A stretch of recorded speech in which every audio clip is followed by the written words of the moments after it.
Today we're going to do an unboxing. Well, an unbagging.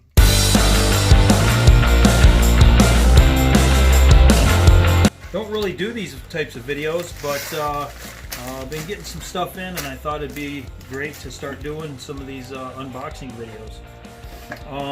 First things first though, get the old trusty Sharpie out and cross out the important stuff that's not supposed to see. Alright,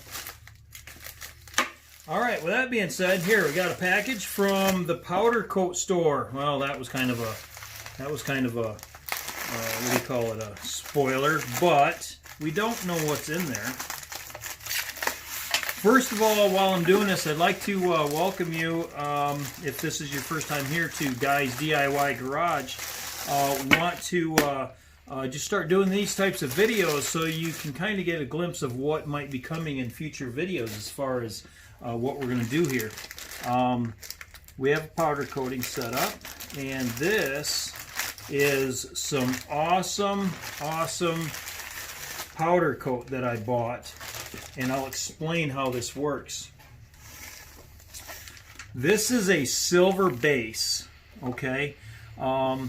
You put a coat of this down, and this is semi-reflective, and this is the base for then to use a candy color over the top of it, or candy blue, and I've got candy red. So when you put a silver base and then a candy color over the top of it, it gives you that super duper depth and really deep reflective type of color, and this is going to be really awesome. There's a few other candy colors I want to get. I do want to get a candy orange and a candy green, and any of the candy colors I can get to go over the top of the silver. This is going to be pretty slick. Future episode, you'll see us using this product, so can't wait till we get to do that. Thanks a lot for watching. We'll see you on the next video.